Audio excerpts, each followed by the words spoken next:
Simone vai começar a sua reflexão filosófica com a seguinte tese principal. Essa é a tese principal dela. A liberdade não anula a necessidade. E a necessidade não transforma a liberdade em ilusão. Vou repetir. A liberdade não anula a necessidade e a necessidade não transforma a liberdade numa ilusão humana. Perfeito? Quer dizer, as duas existem. Tanto a necessidade como a liberdade. Por que essas duas são opostas, são contrapontos? Porque o que é necessário eu não tenho como evitar. Perfeito? A palavra necessário, o que é necessário, não é? Tem que ser feito. Não adianta. Não é? Eu tenho que comprar alguma coisa? Tenho. Isso é a necessidade. Então eu tenho que comprar alguma coisa para comer, eu tenho que comprar alguma coisa para vestir, e assim por diante. Isso é uma necessidade. Então aqui eu não tenho como contornar a situação. Só que a necessidade não retira a liberdade. Por quê? Porque eu posso escolher muito bem o que comprar. Eu posso escolher comprar o pão tal ou o pão tal. Eu posso escolher comprar a carne tal ou a carne tal. Eu posso escolher em comprar a roupa tal ou a roupa tal. Eu posso escolher comprar uma roupa de grife ou então uma roupa que não tem uma grife, um nome. Enfim, eu posso escolher. Há escolhas aqui. Então, apesar da necessidade, nós temos a liberdade.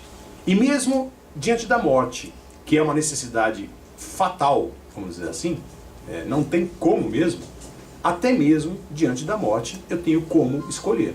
Por quê? Porque eu tenho como escolher a morte. Eu sei que eu vou morrer, mas eu tenho como escolher essa morte. Eu posso me deixar internar no hospital, eu posso não me internar no hospital. São escolhas que eu faço na vida. Eu já contei aqui para vocês, meu pai fez uma escolha na vida dele. Ele sempre dizia, olha gente, daqui para a saudade. Esse era o jargão do meu pai em casa. Meu pai faleceu há uns 5 anos atrás. E ele veio a falecer de infarto, e depois, vasculhando as coisas dele, a gente descobriu um exame médico. Ele tinha ido a uma médica, sem contar para minha mãe, nem para meu irmão, nem para mim. Foi uma médica, ele estava sentindo dores aqui na região do intestino e estômago, e constatou-se que ele estava totalmente tomado por câncer. E o que ele fez? Ele guardou os exames, guardou nas coisas dele e ficou na dele. Por quê? Porque ele não queria ser internado em um hospital, não queria tratamento, nada disso. Ele escolheu morrer. Então a morte, ela é fatal? Ela é fatal. Ela é uma necessidade? Uma necessidade. Mas, mesmo diante da necessidade mais fatal que nós temos, o ser humano tem direito de escolha. Ele tem poder de escolha. Então a escolha, a liberdade, ela não tira a necessidade, a necessidade vai estar aí sempre, entre nós, mas a necessidade também não reduz a nossa liberdade, não torna a nossa liberdade uma ilusão humana, uma fantasia que nos ilude de que nós somos livres. As duas vivem em constante dialética. Mas entre a liberdade e a necessidade, nós criamos sim, aí ela chama de ilusão, tá? Porque isso é fruto da imaginação, nós encontramos o obstáculo. Então, entre a necessidade não dá para evitar. A liberdade é algo que faz com que eu voe, com que eu dê saltos, com que eu transcenda. Mas nós criamos obstáculos. Ou nós enxergamos obstáculos. Eles são frutos da imaginação. Linkando aí a palestra que vocês poderão ter aí, sobre a compulsão, entre a necessidade de comprar, e a liberdade de poder comprar, eu posso criar um obstáculo, que é a compulsão. Aí eu tenho um obstáculo a superar, porque eu estou compulsivamente comprando. Aqui então é um obstáculo que eu crio. Então nós criamos obstáculos. Mas Simone Weil diz o seguinte, bom, Mas esses obstáculos que surgem entre a necessidade e a liberdade, que são frutos da nossa imaginação, não é? Eles são contornáveis também, não é? Desde que eu os tenha como instrumento. Isso mesmo. Desde que eu utilize o obstáculo para usar da minha liberdade, para atingir a minha liberdade. Então, ao invés de ver o obstáculo como uma barreira, o ser humano deveria ver o obstáculo como um caminho para que eu possa exercer a minha liberdade. Não é? E aí ela cita um exemplo do barco e o mar. Não é? As ondas do mar parecem ser obstáculos para o barco. Mas quem navega, quem sabe navegar, sabe que sem essas ondas, não é? E sabendo se utilizar bem delas, não é? o barco vai à frente. É a mesma coisa a pomba que voa. Não é? Talvez a pomba que voa sinta como obstáculo o vento forte, a ventania. Não é? Mas se ela for voar no vácuo, ela cai. Não é? Então é necessário o vento, é necessário a ventania, é necessário os obstáculos. Não é? Mas é necessário que eu tenha a consciência de que esses obstáculos são frutos da minha imaginação, como obstáculos, e portanto é a minha perspectiva de vê-los que tem que mudar. E aqui eu tenho que mudar para o quê? O instrumental. Ou seja, esses obstáculos têm que passar a ser instrumento. Não é? É aquela coisa, eu sei que parece coisa de livro de autoajuda, não é? Mas fazer do limão uma limonada, não é isso? Quer dizer, o limão é azedo, não é? Mas o azedo pode se tornar algo de muito nutritivo e poderoso em mim, não é? E mesmo o azedo, como azedo, não é? Pode me fazer acostumar com outras coisas e enfrentar outras coisas, não é? É o que eu digo muitas vezes para os meus alunos.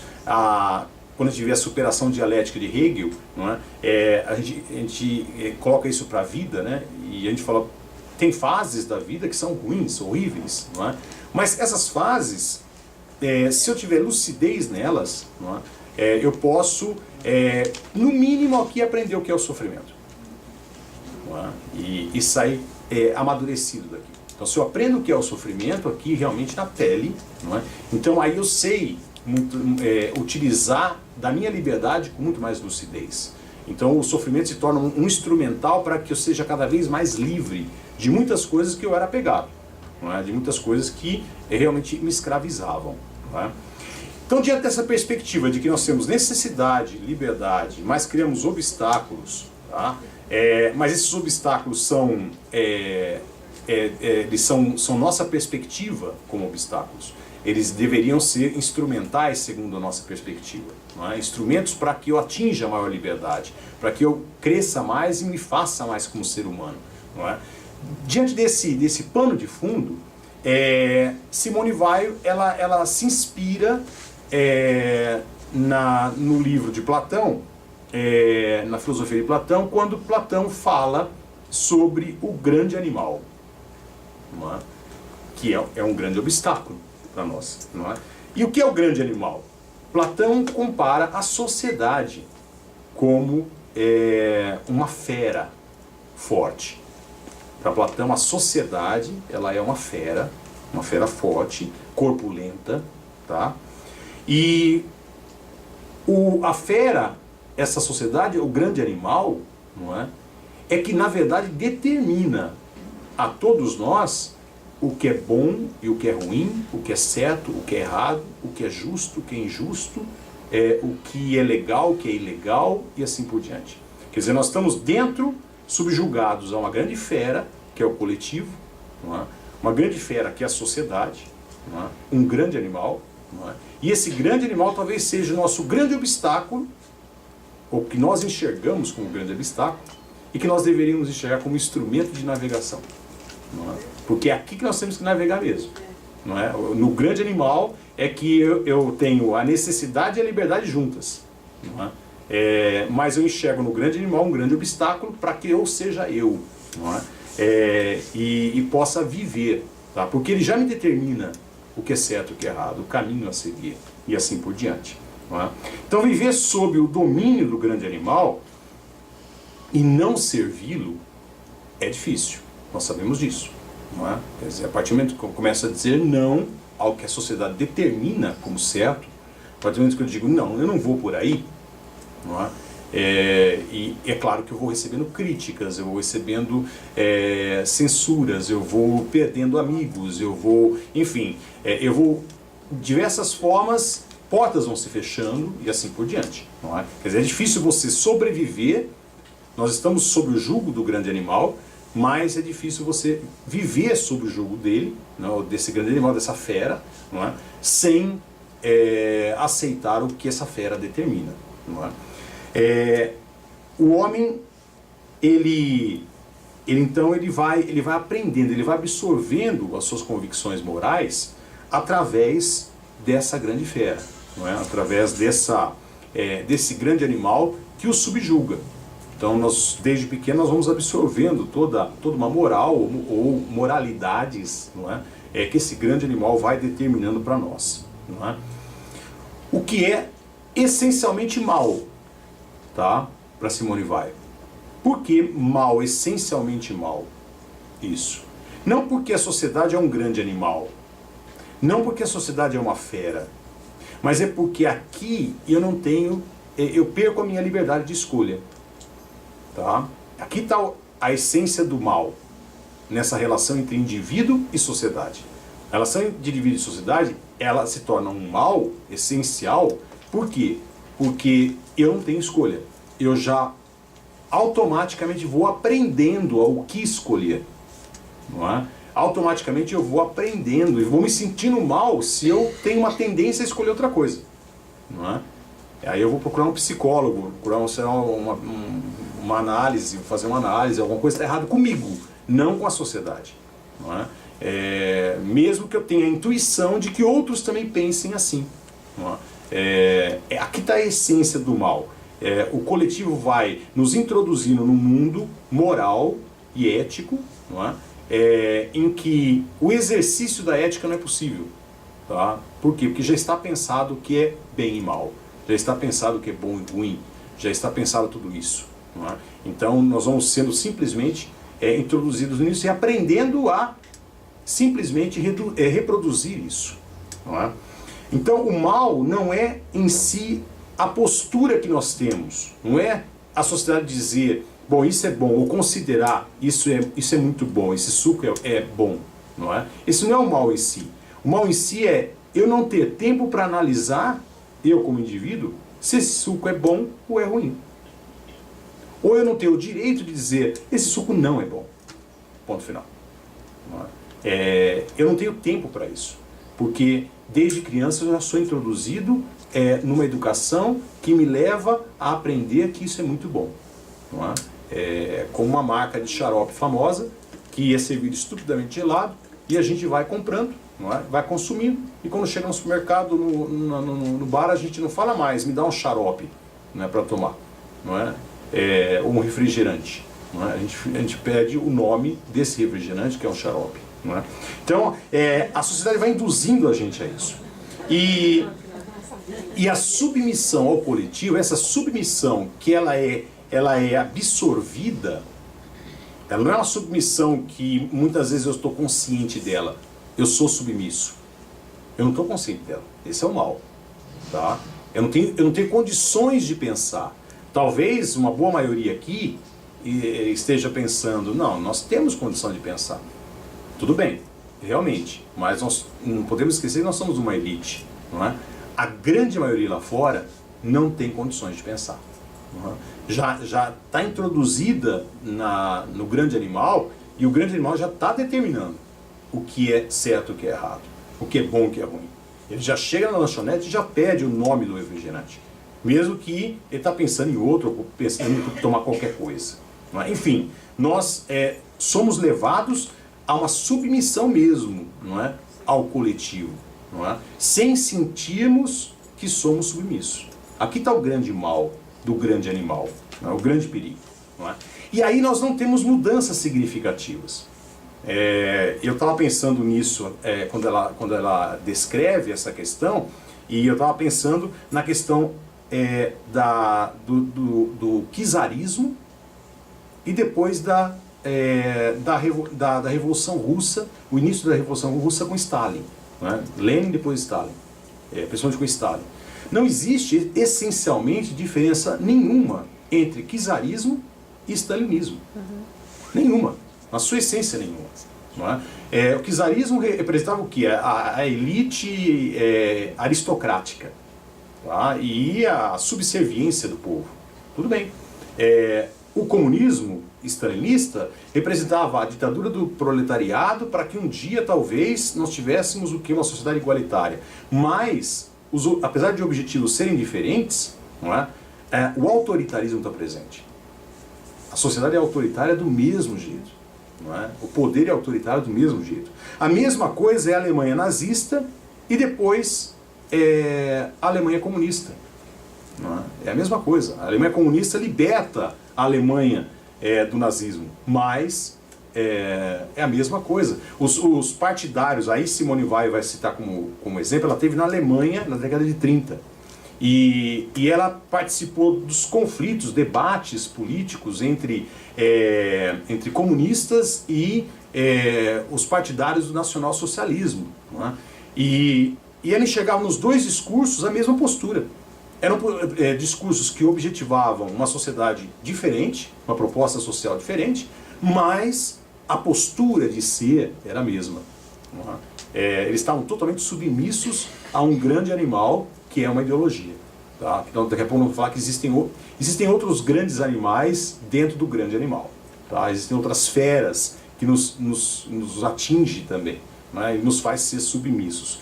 Mas ela compara isso. E aí eu estou lendo agora, acho que o Nilo deve ter um exemplar aí, eu estou lendo agora o último livro do Lobão, que é Manifesto de Ninguém na Terra do Nunca.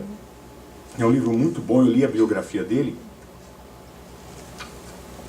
E eu estou lendo agora esse manifesto. E ele é muito interessante porque ele toca em vários pontos, né? Cultura, poder, governo no Brasil e tudo mais. E num trecho ele descreve uma viagem que ele fez à Amazônia para um canal de televisão para poder registrar um garimpo oficial. É o primeiro garimpo oficial, não é? Que existe no Brasil, lá no meio da Amazônia. E aí ele toma uma barca, ele entra numa barca e tal, uma barca que outras pessoas iriam viajar também, eles iam percorrer quilômetros e quilômetros, né, adentro do Amazonas, e reservaram para ele o deck da barca, onde fica o bar, não é? E ali ficaria a rede dele também, não é? E todo o deck de barca, onde tem o bar, como também por todo o Nordeste afora e todo o Norte afora, tem uma caixa de som enorme. Não é?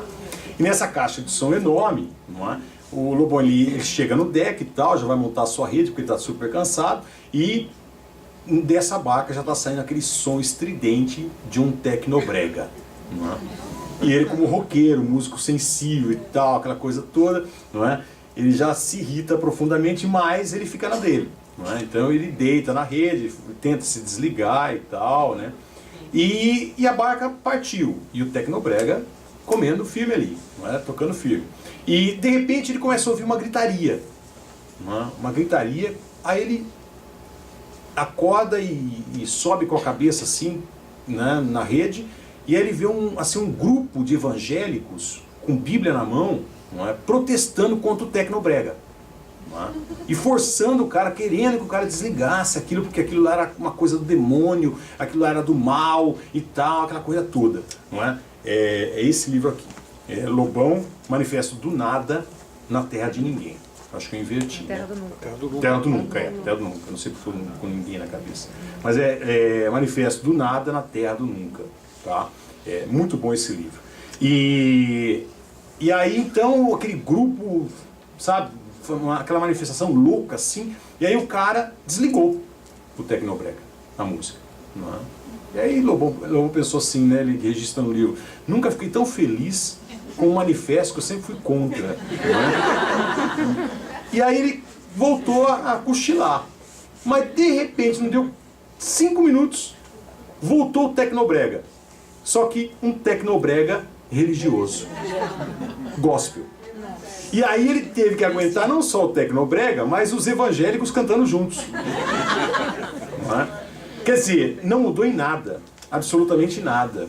Não é? A imposição da música continuou, não é?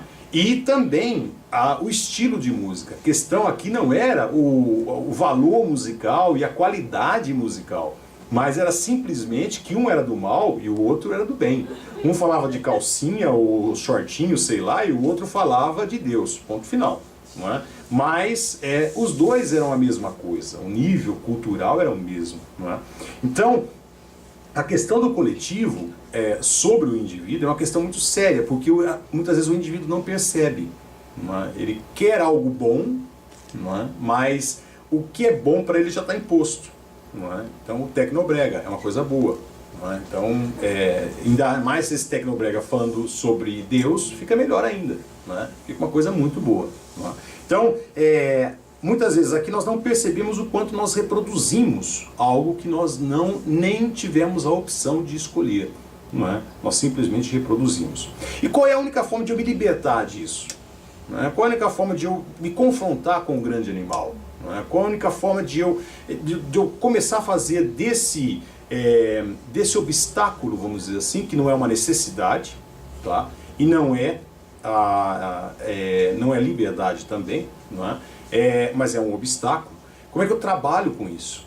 É claro que a única forma de se livrar da servidão do grande animal é o pensar. Tá? É só o homem pensando, não é que ele consegue se livrar do grande animal. E aqui vem uma sacada muito interessante da Simone Weil. Porque quando nós falamos em pensar, nós imaginamos Deus ser autêntico, não é? E Deus pensar por mim mesmo. Nós pensamos imediatamente no eu. Então nós contrapomos o eu e o coletivo. Não é? Sendo que pensar é justamente me afastar do eu. Eu penso sobre esse copo quando eu me esqueço e me concentro no copo. Não é? Eu penso sobre esse refrigerante, esse suco, quando eu me esqueço do meu eu e eu penso no suco. Não é? Então é claro que se eu pensar no meu eu, talvez aquele refrigerante, aquele xarope, não é? Que eu já estou tão acostumado, não é? Eu não vou recusar e eu não vou criticar. Por quê? Porque eu já aprendi a gostar. Então, existe o desejo do eu, não é? Eu vou também imaginar que isso é um status, não é? E eu quero massagear o meu eu. Então, eu tenho isso, ou tenho uma camiseta disso, sei lá, não é? Mas se eu analisar essa bebida e o que ela traz de bom ou de ruim para mim, né, ou para qualquer pessoa, aí eu estou me afastando de mim. E eu estou pensando no problema. Não é? O que nos dificulta pensar sobre os obstáculos da vida é justamente que nós não estamos pensando. Nós estamos simplesmente focando o obstáculo na nossa perspectiva de ver. Então aí eu não quero sofrer. Não é? Porque sofrer dói. Não é? Então eu não quero encarar isso como realidade. Não é? Ou como uma coisa que eu tenho que enfrentar muitas vezes. Como uma necessidade. Isso aqui é uma necessidade sim, que eu tenho que enfrentar. Vamos fazer. Não é? Mas eu não quero, não gosto. Não é? Mas aqui eu estou vendo a coisa, a situação sob o meu foco. Eu não estou pensando. Eu estou simplesmente vendo o meu eu. E pensar é se libertar do eu. E aqui vem uma coisa que parece contraditória. Quanto mais eu me afasto do meu eu e começo a pensar nas situações, não é? Eu estou me libertando do grande animal e eu estou sendo autêntico. Aí eu vou ser autêntico. Aí, sem querer afirmar o meu eu estou afirmando o meu eu. Quanto mais eu quero afirmar o meu eu, mais egocêntrico eu sou e menos eu consigo pensar sobre as coisas. Eu não penso as coisas, eu penso sobre as coisas, eu penso no meu eu em relação às coisas. É diferente. Não é? Então, aprender a pensar não é afirmar o eu. Né? O eu está imerso no coletivo. Né? A gente não pode esquecer isso. Quanto mais eu reforço o eu, mais eu quero o quê? Eu quero reconhecimento público, eu quero dinheiro, eu quero lucro, eu quero luxo, não é? Eu não quero trabalhar a compulsão, Isso é pensar as coisas através do eu, não é? Porque o eu está no coletivo, não é? E ele está muito mais, vamos dizer assim, suscetível ao grande animal. Agora, quando eu penso simplesmente sobre as coisas, não é? E vejo que muitas coisas eu vou comprar e depois eu vou jogar fora, não é? E não vou utilizar, não é? E vou dar de presente para os outros, vou passar para frente, não é? E foi simplesmente um ato de comprar, não é? Aí então eu começo a pensar na compra, não é? No comprar, não é? No que realmente eu preciso, não é? Em casa, não é? E não no desejo de comprar, e no ato de poder comprar, não é? E de ser reconhecido através disso. Quando eu penso verdadeiramente, eu estou afastando do meu eu e eu estou me focando no problema, como eu disse, não é? Aqui vem, por exemplo, isso é muito comum nas pessoas, não é? Quando as pessoas têm vergonha de expor as suas ideias, não é? Então a gente muitas vezes tem vergonha de perguntar, tem vergonha de expor as ideias, tem vergonha. Por que tem vergonha? Porque nós estamos centrados não na discussão. Se nós estivéssemos centrados na discussão de algum debate, nós estaríamos expondo tranquilamente as nossas ideias e contribuindo, não é, com esse debate. Mas quando eu começo a pensar, eu estou aqui participando do debate, aí vem a imagem, aí vem, não, se eu abrir a boca vão ver que eu não sei tanto como eu pareço saber, não é? Quer dizer, o meu eu não me permite, não é? Ele me barra, ele se torna um obstáculo para a discussão, para a contribuição, não é? Para a transformação. Então, aqui está a grande questão. A partir do momento que eu começo a pensar, e pensar é filosofar, não é? É quando eu saio de mim e começo a ver a questão. E aqui eu me liberto, não é? Aqui eu começo a viver realmente a liberdade. E qual é o fator que explica as preferências da fera? Ou seja, do grande animal, não é? Por que a fera ela consegue impor, ou vamos fazer a pergunta de forma diferente, por que ela consegue impor as suas vontades a nós de uma forma tão eficaz? Tá? É claro que os marxistas vão falar assim, a questão é a economia. Nós vivemos, e Marx fez uma análise muito boa, né? Nós vemos, analisou toda a história da humanidade em modos de produção, e nós nascemos num modo de produção, querendo ou não, nós somos capitalistas, não é? Nós somos consumistas, nós achamos que ter é ser, e assim por diante. E nós levamos isso para as relações humanas também, né? Eu tenho um namorado, uma namorada, eu tenho um esposo, eu tenho uma esposa, eu tenho filhos, e assim por diante. O ter se torna um verbo extremamente importantíssimo, né? E aí também a posse, não é? Simone Weil vai concordar com tudo isso? Não, realmente a economia ela é um braço desse grande animal, mas ela não é o braço da grande fera, que nos agarra e vai nos criando, vai nos formando, vai nos moldando, não é?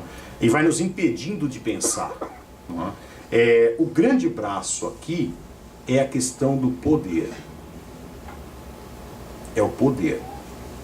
O exercício do poder é que é o grande braço da fera, não é? Que faz gerar os modos de produção, como diz Marx, o poder está aqui presente, não é? Mas vai se infiltrar de outras maneiras em nós também, não é? E aí ela diz assim, não dá para ser ingênuo, tá? Poder leva a prestígio, não é? Prestígio inflama o eu, não é? Que é fruto da minha imaginação, não é? Na verdade, quer dizer, o poder ele existe, mas a consequência que eu acho que eu tenho dele é ilusório, não é? E o poder cega, ele faz com que a gente acabe com muita coisa, não é? Destrua muita coisa. Por quê? Porque o poder ele elimina a capacidade de pensar. Ele está extremamente centrado no eu, né? Quando eu quero me sobressair ao outro, quando eu quero ter poder sobre o outro, seja através de uma classe social, seja através do econômico, seja através do psicológico, seja através das ideias, da ideologia, disso ou daquilo, não é? Eu estou centrado em mim. E aí eu estou sendo subserviente ao coletivo. Não é? Eu estou fazendo parte do grande animal. Não sei se vocês estão entendendo isso. Eu estou fazendo parte do grande animal que vai reprimir o outro. Não é? E eu também vou ser reprimido. Daqui a pouco nós vamos ver isso. Então, primeira coisa que nós temos que entender, o que é o poder, afinal de contas? Primeiro, na verdade mesmo, ninguém tem o poder. Tá? Apesar do poder estar na nossa vida, ninguém tem o poder. Nós temos a ilusão de ter, não é? Mas nós não temos. O poder está nas nossas relações. Tá? E o poder ele é feito do quê? Ele é algo que muitas vezes está na minha mão e depois foge. Não é? Porque ele é uma relação. Não é? Ele está na relação, ele é uma relação entre o forte e o fraco. Mas o forte precisa do fraco. E o fraco, ele precisa muitas vezes do forte. Não é? Quer dizer, é uma relação que muitas vezes se inverte. Muitas vezes eu me faço numa zona de conforto sob alguém. Não é? E eu me deixo ser fraco aqui porque eu preciso desse forte. Não é? E aí eu me sinto protegido. Não é? Isso vai até as relações mesmo de escravidão que nós temos nesse país aí afora. Não é? Eu adoro meu coronel. Né? Meu coronel vai de jatinho para Brasília. Né? Meu coronel ele é rico, meu coronel ele é poderoso, é o meu coronel. Não é? Aqui eu faço parte de alguma coisa. Não é? Eu tenho identidade. Não é? Essa relação de subserviência do fraco com o forte, não é? Leva ao fraco se admitir como fraco, sendo que ele não é fraco. Não é? Ele é forte. Não é? Mas justamente a fortaleza dele está canalizando para quê? Para ser fraco. Não é? Então essa relação é uma relação de poder. Então o poder é uma relação. Ele existe como relação, ele não existe como algo que é meu. Não é? É algo que eu posso estar do lado forte um dia e depois do lado fraco no outro dia. Não é? A mesma coisa na relação do capital. Não é? Eu posso pertencer à elite um dia, né, e depois, no outro dia, perder tudo na bolsa de valores. Não é? Enfim, a relação do forte e fraco é que é a relação de poder. Segundo ponto importante para nós do poder, que é a força do grande animal, é que o poder está presente onde o ser humano está. Isso é inevitável. Tá? É inevitável as relações de poder. Não é?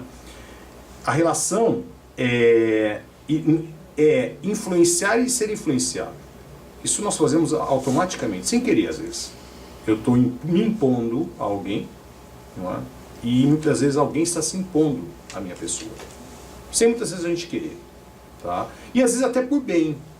Às vezes eu quero fazer o bem a outra pessoa e na verdade eu estou fazendo essa pessoa uma pessoa fraca. Por quê? Porque eu estou decidindo por ela, estou fazendo por ela, estou isso, por ela, e aí eu enfraqueço essa pessoa. Não é? Quer dizer, é uma relação de poder em que eu gosto dessa pessoa, mas eu não deixo com que ela aprenda, não é? Com que ela nade, com que ela caminhe com ela mesma. Não é? E a forma extrema de poder é quando, de uma forma ou de outra, na relação, eu transformo o outro em coisa. Aí eu coisifico o outro. Não é? Então, o outro realmente é incapaz de nada, é incapaz de qualquer coisa. Não é? Então, eu manipulo o outro de tal forma que ele se torna uma coisa para mim. Aí eu me torno o grande braço do grande animal. Porque aí a coisa não pensa mesmo. Né? É incapaz de pensar. E quando a coisa se introjeta também como coisa, ou seja, eu sou realmente incapaz, não é? Então aí ele se torna uma coisa mesmo. Não é? O problema é o seguinte, o problema é que, apesar do mais forte nas relações de poder, e nós temos sempre relações de poder, isso é inevitável, ele fazer do outro, se for no extremo, uma coisa, não é? Com o tempo ele também se coisifica. Não é? Ou seja, ele também está a serviço do poder, da relação de poder. Então ele vai agir de forma tal que ele já não é mais humano. Não é? Ele não pensa mais. Ele só pensa na relação de força. Não sei se eu estou me fazendo claro. Ele só pensa com o pensamento da força, com o ser forte. Não é? Então, ele não pensa mais nas coisas que acontecem. Ele pensa na manutenção do poder que está aí. E aí, então, qualquer coisa é mantida a qualquer preço. Não é? E ele se coisifica. Ele vende a alma. Não é? Muitos políticos estão nessa situação. É a situação do poder. Eu não saio do mandato de jeito nenhum. Não é? Eu estou anos da política. Não é? Mas eu já me coisifiquei. Não sou mais ser humano. Não é? Nem o prazer de ter a riqueza, por exemplo. Eu sou dono do Maranhão. Não é? Eu não tenho esse prazer mais. Porque eu me tornei tão coisificado pelo poder que eu nem usufruo da vida. Não é? Eu nem vivo mais. Não é? Eu já me tornei uma instituição. Não é? Eu sou escravo dessa instituição que sou eu mesmo. Correto? Então, isso é um grau extremado de poder, mas existe. Não é? Como também existe ao nosso lado. Tá? Se a gente pensar bem. E aí Simone Weil vai dando alguns exemplos de relações de poder, não é? Que se tornam grandes animais dentro do grande animal. Tá? E aí, talvez por isso que esse amigo meu me deu esse livro de presente, não é? Simone Weil vai colocar, por exemplo, a igreja, não é? Como um grande animal. Tá? Essa é a opinião dela. Não é? A igreja é um grande animal. Não é? Por que é um grande animal? Porque ela quis ser a igreja dos fracos, o cristianismo. Tá? Mas com o tempo, ela criou algo que se chama Anathema Sit. Ou seja, seja excomungado. Acho que é aí que ele lembrou de mim. Né? O que é o seja excomungado? Ser excomungado a igreja ela impõe, no momento, que eu engula todos os artigos de fé dela. Caso contrário, minha cabeça é cortada. Entendeu? Eu estou expurgado, estou excomungado. Virou mártir. Virou ideologia. Virou mártir. Isso, virou marketing nesse daqui. Mas, Mártir. Mártir, mas virou mártir, é isso mesmo. Mais tarde talvez. Não é? Agora não. Agora ainda não. Mas é expurgado por quê? Porque aí o cristianismo, ao invés de ser algo muito livre, se nós analisarmos os evangelhos, nós temos um ser que é muito livre, não é? Que enxerga a necessidade, mas enxerga a liberdade, e faz dos obstáculos instrumentos mesmo. O Cristo faz isso, não é? Ele transforma a tempestade num instrumento, ele transforma a doença num instrumento, enfim, não é? Ele vai manipulando as coisas como instrumento para a vida, não é? E depois o cristianismo vai se tornar o quê? Impondo obrigatoriamente todos os artigos de fé, sem com que eu possa pensar neles, ele se torna uma ideologia. Não é? E uma ideologia por quê? Porque eu não dou mais o direito das pessoas pensarem. Não é? Quando o cristianismo já determina, a igreja determina o que é bem e o que é mal, não é? E já educa a criança desde cedo assim, não é? Eu não tenho mais condições de pensar o que é bem e o que é mal. Já está pensado por mim. Não é? O ato de pensar é eliminado. Não é? Talvez por isso que, junto com outros processos, né, e nós não temos somente a Igreja Católica, nós temos outras igrejas que também são extremamente fortes, né, como o grande animal, não é? O nosso povo não tem o exercício do pensamento. Nós temos uma mídia que já é também o grande animal, que faz com que a gente já entrega tudo pronto, pensado para nós. Mas a igreja já pensa antes, né, e entrega. E aí Simone Weil faz uma crítica severa. Através disso, ou seja, determinando o que é bem e o que é mal, impondo todos os artigos de fé, caso contrário, Anathema Sit, seja excomungado, não é? A igreja faz o quê? Ela cria, em primeiro lugar, a preguiça. Ela cria um rebanho de preguiçosos. Por quê? Porque eu não preciso pensar mesmo. Eu só tenho que ler aquele livrinho. Agora criou-se um catecismo para os jovens, né? Que é mais simples ainda. Não é? É só ler esse livrinho. E seguir. Acabou. Não é? Isso é religião. Eu não tenho que pensar. Então não há o que pensar aqui. Não há o que discutir. Não há o que debater. Não é? Pelo contrário, o silêncio aqui está ali, escritinho. Não é? Você não precisa pensar. Nós já pensamos por você. Não é? Ou Deus já pensou por você. Então, primeiro cria-se a preguiça. Né? A preguiça mental, a preguiça de atitudes e assim por diante. E depois ela cria o que? A covardia. Se nós pensarmos muito bem, não é? A maioria dos religiosos são covardes. São covardes. Não é? Por quê? Porque é muito melhor eu pertencer ao coletivo, não é? Estar acolhido pela comunidade, quer dizer, opa, peraí, alguma coisa aqui está errada. Se eu disser, opa, peraí, alguma coisa aqui está errado, não é? Eu estou sozinho. Ou seja, qual é o grande medo dos covardes? O grande medo é estar na solidão do pensamento. O pensamento é solitário. Eu posso pensar junto com as pessoas, entrar numa discussão, mas eu tenho que pensar. Não é? E esse pensamento é solitário. Quer dizer, eu tenho que ter opinião, eu tenho que construir um pensamento, eu tenho que falar, eu tenho que discutir. Isso é solitário. Não é? Se eu ficar só concordando e ouvindo, não é? Tudo bem. Não é? Só que não há pensamento. Não é? Então, a solidão do pensamento é uma solidão que amedronta, porque ela não é para preguiçoso, é para pessoas que querem realmente entender as coisas. Não é? E a religião, ou a igreja cristã, por exemplo, ou a católica, ela acaba criando essa preguiça, não é?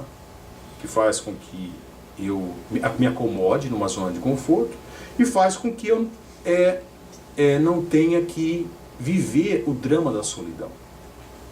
Não é? Por isso que talvez muitas vezes as pessoas busquem nas religiões a fuga de algum mal na sua vida. Tá? Então tá uma crise familiar, vão para a igreja. Não é? Então aí ele vai ser abraçado pelo grande animal. O grande animal vai dizer assim, olha, faz isso, isso, isso, isso, então você para de beber, o homem, olha, você para de fazer as compras assim, assim, assim, você para de... você mulher, você tem que dizer sim, sim, sim, homem, você é responsável. Pronto, colocou cabeça em todo mundo, vai seguir. Uma boa. E a família entra em ordem mesmo. Né? E depois vai dar testemunho que Jesus salvou a família e tal. Né? Mas se eles lessem realmente os evangelhos, eles vão ver que Jesus está fazendo outra coisa completamente diferente. Ele não está impondo regra nenhuma de comportamento a um casal, a uma família. Né? Pelo contrário, ele vai fazer pessoas pensarem sobre isso. Não é? Mas tanto a preguiça como a covardia faz com que são consequências do agir desse grande animal que é a igreja. Um outro exemplo que ela coloca é o partido político.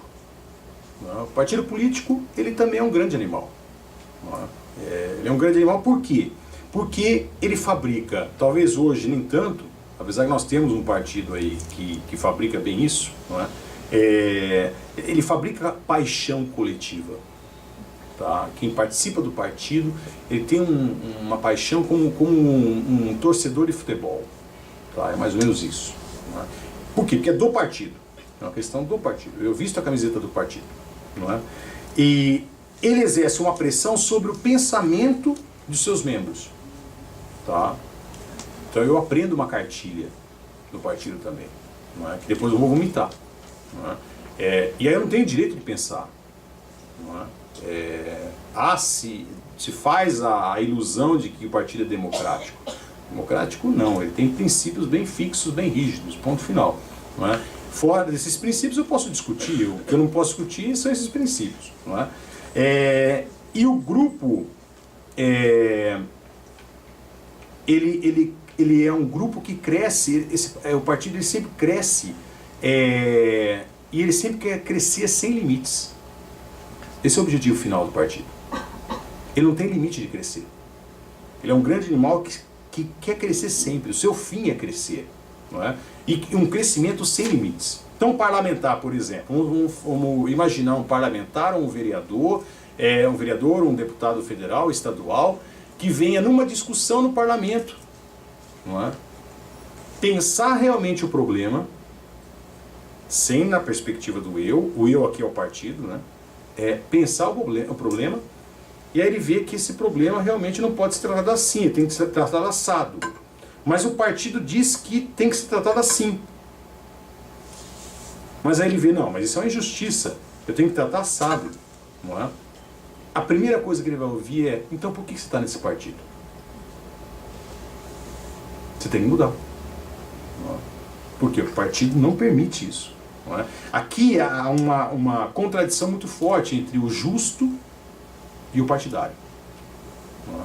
O justo e o partidário. É difícil você ser partidário, pertencer a um partido e realmente ser justo, porque nem todos os partidos têm realmente uma... Quer dizer, eu acho que nenhum partido tem em si todos os critérios, não é? Com os quais nós podemos julgar em cada situação o que é justo e o que é injusto. Não é? E eu já assisti a vários parlamentares, né, já vi vários parlamentares negando a sua alma, vendendo a sua alma. Por quê? Porque o partido diz, se eu tomasse essa posição, eu estaria fora do partido. Então eu quero estar dentro do partido, o partido é mais importante do que a justiça. Não é? No fundo, essa a grande contradição do grande animal. Não é? Ele seria, então, acusado de uma coisa que é muito interessante, dele agir, esse parlamentar seria julgado de agir segundo o seu ponto de vista. E isso é um crime, isso é um horror, sob o ponto de vista ideológico. Tá? Sob o ponto de vista ideológico, pensar as coisas, não é? E ter um ponto de vista sobre elas, não é? É um horror. Como também quando a religião se torna uma ideologia, não é? Começar a pensar, começar a refletir e ter um ponto de vista, não é um horror também, é um pecado. Não é? Da mesma coisa que é um pecado, para o partido político é um horror. Não é? Então, a saída, só para a gente amarrar isso daqui, a saída é o pensamento. Não é? Essa é a saída para que eu encontre nos obstáculos, ou naquilo que eu chamo de obstáculos do grande animal, instrumentais para que eu possa trabalhar, para que eu possa pensar realmente as coisas, não é? E ter uma maior liberdade, mesmo tendo a necessidade de viver em sociedade. Não é? E aí ela cita uma frase que vem de uma história do Bhagavad Gita. Não é? O Bhagavad Gita conta a história do Krishna, não é? Com o Arjuna. Não é? O Arjuna é um guerreiro, não é? E que resolve então adotar Krishna como seu consultor. Não é? E aí Arjuna está diante de uma guerra que está quase para ser declarada, e Arjuna tem piedade. Ele não queria a guerra. Não é? Ele não quer a guerra. Por quê? Porque a guerra vai fazer com que mortos surjam de um lado e de outro. É uma relação de poder horrível. Não é? Onde o mais forte vai sair. Não é? Mas ele vai sair através do sangue dos outros. Não é? Então Arjuna ele consulta Krishna. O que eu faço? Eu me rendo antes, por piedade. Não é? O meu lado se rende e dá o poder ao outro. Mas isso é injusto. Porque isso é uma dominação. Não é? Ou eu entro em confronto. E aí Krishna responde assim: combata. Combata. Mas renuncie a adotar o comportamento típico do vencedor quando a vitória estiver do teu lado. Combata.